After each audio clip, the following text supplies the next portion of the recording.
Welcome, everybody. Pam is on her way home from dinner, and so she'll be here very shortly to join us. So I'm going to get things started with my training first. So you get me first. But yeah, so they are on their way. But yes, yeah. So I'm super excited to just kind of talk to you guys tonight. So we had a really unique opportunity. I know that you guys probably saw the posts online about you could earn to be at the thing last night that was the CEO and our regional vice president, right? They were in town. And let me tell you, it was quite a really cool experience. And so uh I, and I've been in Tupperware 17 years, and there have been many times that we've had corporate people come into town. Pam Callahan can attest to that. Many of you have been here, or you've been at, we've had Fall Fest and things like that, where corporate people have come into town, and it's been great. Regina, I know you've been present for a lot of those. Yes, yes, you know exactly what I'm talking about, right? And it's always just a very familiar situation, right? And so a lot of times they come into town and we talk about various things and they listen to us and all that and they take their notes and we never know what happens with those notes. I know I've asked them before, and I'm just like, they take notes, but what happens with those notes? Because we don't necessarily see, sometimes we see some of the things we talk about, we see some of those things happen. But a lot of times, not necessarily. And you have to think about it from their standpoint, right? They're out in the field, they take all these notes from people, they go back, they discuss it. And some of the things they're like, yeah, that's not practical. Or some of the things maybe morph into another idea, right? But something that was very unique. And so Samantha is our new CEO, right? So she's a new president of Tupperware. And so one of the things that I think was really cool was I met her she was in Chicago, and she was there as the right hand of our CEO at the time. And I gotta be honest, our CEO at the time, she was kind of fancy. She was a very fancy Nancy. And I was like, okay, that's cool. I mean, that's usually what CEOs are, right? Let's be honest. They're very that, right? And so, but I thought Samantha was kind of like Samantha was somebody that I could see coming into a home party, right? I could see running into somebody like that at a home party. Maybe she left her corporate job and stopped by the home party on her way to her family, right? And would come to a Tupperware party. She just struck me as one of those people, right? And I was like, that's cool. So when she got announced that she was going to be the CEO, I was like, this is cool. Like I'm kind of excited to see what happens here, right? So Pam asked me the day before if I would train. And I was like, I gotta be honest, guys, I was like freaking out. I was like, this might be my only chance ever to train in front of a CEO. And I was feeling very ill prepared. And you guys have seen me. I train a lot. I train a lot at corporate events. I train a lot at Jubilee. I train at leadership. I train all the time. I will always step up to the plate. I will deliver. But there's a lot of prep that goes into it, right? Especially when I'm training at a corporate event. There's weeks of prep that go into that, right? So 24-hour turnaround time, I was stressed. And I was like, what am I going to say? What am I going to do? And I was talking to my husband the night before, and I was like, Pam wants me to train on recruiting. And I was like, but here's the thing, I've been having some of these conversations with some of my girls, and the conversation kind of goes like this, and I'm not sure if I should say something like that in front of a CEO. And I talked to him, and he was just like, well, just say it. And I was like, okay. So I still was kind of unsure about what I was going to say, right? I had my notes, but I still was unsure about what I was going to say. I even pulled Pam aside yesterday when I got there, and I was like, this is what I'm thinking about saying. Is that okay? And she's like, do it. And I'm like, okay. So, but picture this. I'm sitting at Pam's house, right?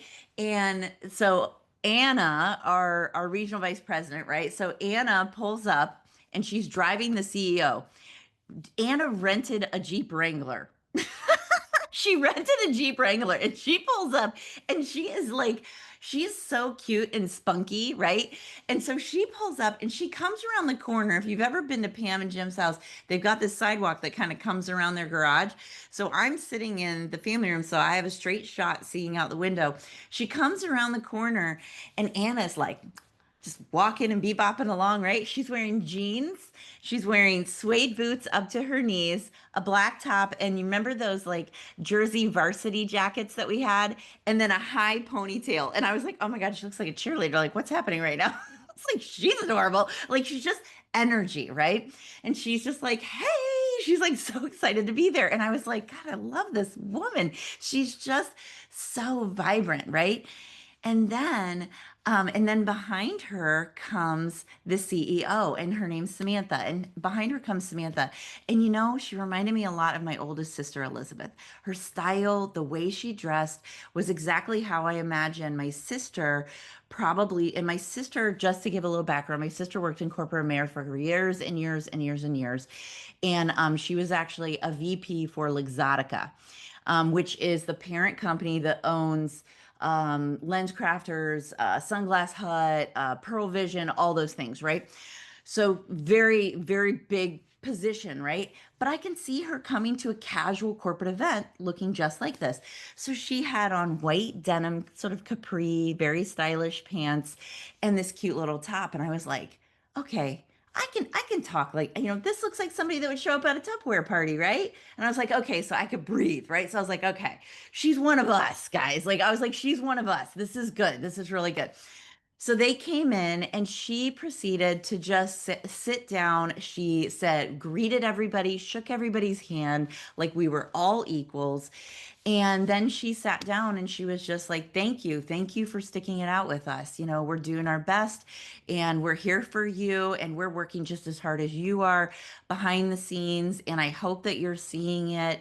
And it was just really impactful that she sat there very humbly and just said, thank you. Thank you for being here with us, and we're working with you and we're in it with you. We're here in the trenches with you and we're fixing these things and we're doing this stuff. And it was just so powerful, right? So I got asked to talk about recruiting. And here is the message that I shared last night. And so I've been in Tupperware 17 years, right? And so a couple of you were here when I joined, right? So Pam Callahan, I'm looking at you because you got your camera on and you were here, right? So and you remember when I came into the business, right? So 17, almost 18 years.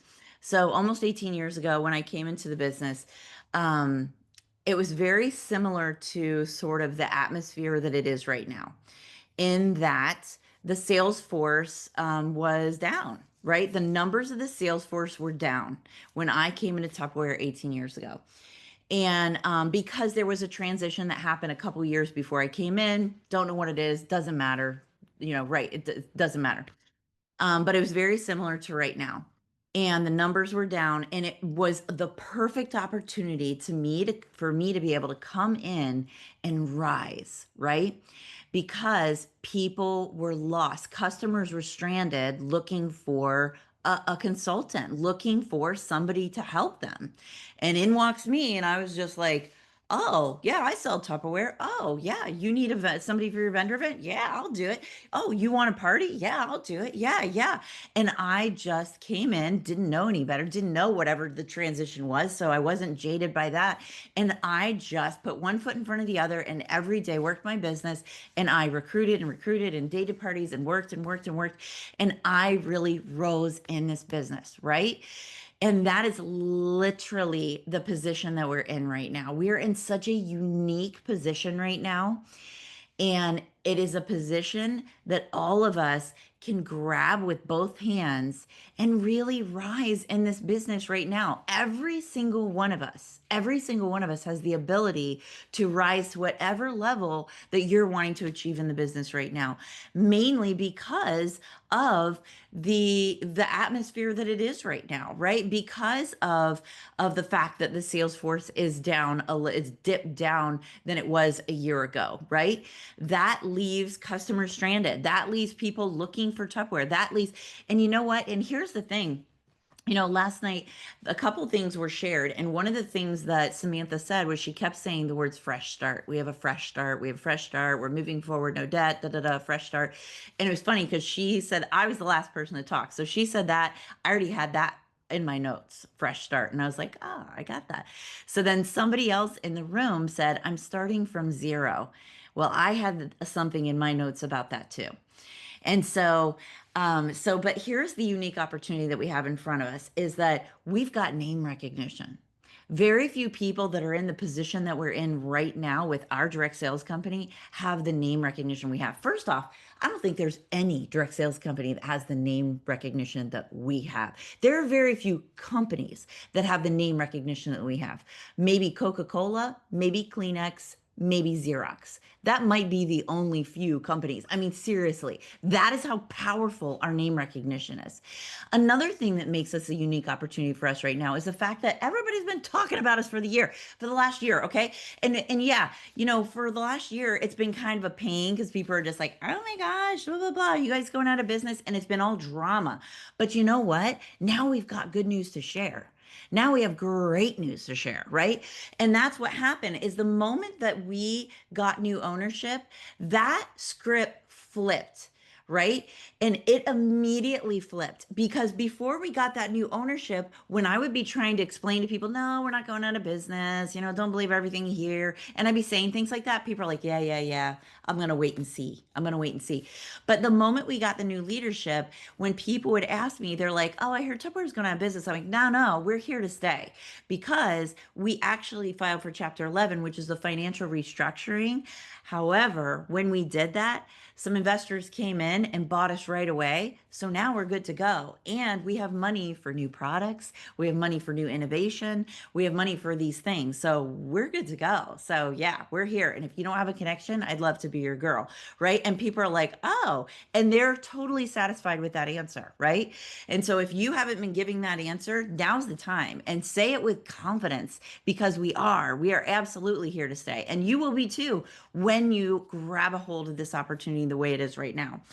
The other thing is, like I said, it is a fresh start, right? So it's a fresh start from us. But here's the thing, we're not starting from zero. None of us are starting from zero. And some of you are like, yeah, Ellen, well, I don't have a team anymore. I had a team. I was a director. I had a team. I was an executive manager. I had a team. And now I've got nothing. You know what? You're not starting from zero. You're starting from experience. You're starting from experience. So you're already ahead of where you were before. Before, when you started to build, you were starting from zero. You didn't know what you were doing. You're flying blind, right? You were ignorance on fire. Okay. Now you're starting with experience, right? And that is such a wonderful place to be. That is such a wonderful place to be, right? So we're not starting from zero. We're starting from experience. So I just absolutely love that. So it is a fresh start. So don't be afraid to start over and don't be afraid to rebuild because we aren't starting from scratch. We are starting from that place of experience.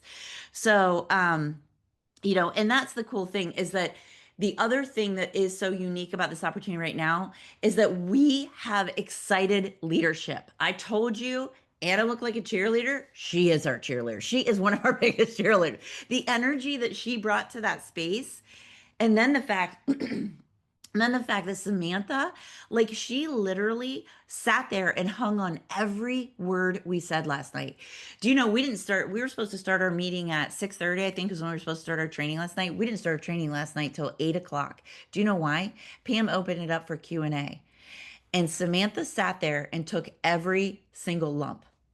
Everybody just sat there and they asked her questions, but they also aired some grievances. And Samantha sat there and took it. And she said, I completely understand. I understand that. Yeah, I hear you. We're absolutely working on that. That is one of our big priorities. And here are some of the things that we've already put in place. And here are some of the other future things that we're doing. And it was very powerful. It was very powerful. And Pam sat back and just let her do it. And it was so amazing. And she looked at everybody right in the eye like equals and heard everything that we had to say. And then she was like, wow, what a great idea. And both of them like would look at each other and get super excited about things that we were sharing. And they were like, that's a fantastic idea. I love that idea. And you could tell it wasn't lip service. I have never had corporate people be as excited about the things that we were sharing with them as they were last night. Like truly, truly excited. And so I wanted to share So when I was kind of getting myself ready, everybody knows I love quotes, right? So I found this quote and it was Winston Churchill and he said, "We must learn from our past but not live in it." And I really needed to hear that, quite honestly. I was looking through images because I was actually looking for the image that Pam used to use for our recognition pictures in the studio, right? And I was actually looking for that image of myself and because I wanted to use it for a profile picture.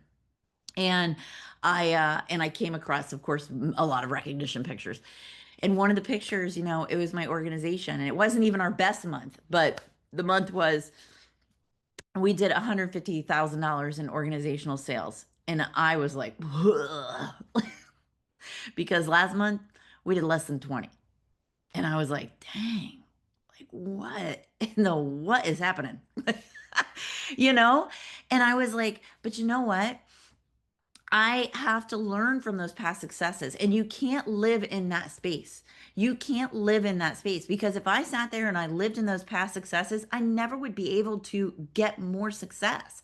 I never would be able to move past that past success to have more success and to go past that. And that's my goal. That's always been my goal. My goal wasn't to stop where I ended. My goal wasn't my highest month the last time I had a high month, right? My goal was always $2 million. My goal has never changed. My pathway to get there has changed, right? I only got to 1.6, right? So my goal has never changed, but my pathway to get there has changed. And the people that are going to get me there have changed too. I haven't changed. All right. I have not changed, but some of those players have changed, and that's okay. That's all right. And some of them are the same too.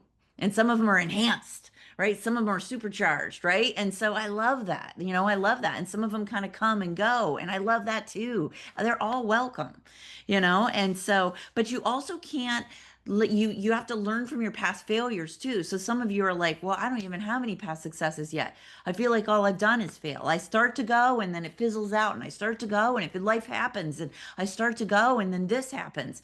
That's okay too, right? That's okay too. Don't live there. Don't live there. This is a new beginning, right? This is a fresh start. We're turning the page, but you're learning from those past experiences, but you're not living there, because this is a new Tupperware and we're new in this business. So the big thing is to take action now. I mean, like, I can't stress that enough that if we don't take action right now, we're going to be behind because I tell you what, there are definitely troops assembling and they are taking action, right? And so, but the thing is like when we take action right now, we are going to rise together, right? We're going to rise together and our like I was reading something. What was that? I'm trying to think. All of a sudden, just something just came to me, and it was talking about raising rate. It wasn't like the word wasn't tolerance, but it was like raising your threshold, right? Like raising your norm, right? So like, you have your norm and like this is sort of like my tolerance level for things like, but it was talking about like raising that, right? So you have like something like this is my tolerance level, like this is my comfort level. My comfort level's here. But if you can raise that to here, right? Then all of a sudden, this is what you're tolerate. This is your comfort level. That's what we're trying to do. You want to raise your tolerance level to here. Right now, it's here. Right now it's here. Maybe manager, you're just like, I'm comfortable being a manager. I'm comfortable hitting these numbers. I'm comfortable with making, doing 3,000 in unit sales. I'm comfortable here. But if you raise that to 9,000 and that's where you're comfortable, right? That's the moment that we have right now when we do our recruiting. And then all of a sudden we're comfortable here, right? And then we're just like, well, that's pretty comfortable. And I've been comfortable here for a while. Let's see if we can raise it to 12,000. That's a pretty good Vanguard bonus, right? And then we raise it a little bit higher and see where we can raise that and get comfortable in that spot, right? And so we keep raising that tolerance level for ourselves. Um, so so yeah, it's just so important that we take that action now because this unique opportunity have so we can say we're in the room when it happened, right? So we can say that that's where we are, right? And so yeah, so let me give you a couple recruiting words because I know that a lot of people love that. But the biggest thing is sharing from your heart, and you don't need anyone else's words. You need your words, right? You need your words. And when you believe in what you're doing so much, you're definitely not going to need anybody else's words, because your words are going to flow right out of you, because you're just like, oh my gosh, how can I not, right? But um but you definitely want to make sure that you're choosing your words wisely, right? So you don't want to say too many, right? So talk less and smile more, right? So yeah, so you want to always be looking for people. A lot of times it's somebody who gives me great customer service, who just kind of has that thing, right? They have that sort of like great personality or something like that. So those are great people that I usually go after. And so and for those people, I always go with the approach of like, who do you know? And so I'll just be like, oh my gosh, I am always looking for people just like you. You have such an amazing personality. You're so good at what you do. You're so good at like connecting with people. And I'm always looking for people like you. I'm actually with Tupperware. And I'm looking for people that are looking to like make an extra $300 to $500 a month.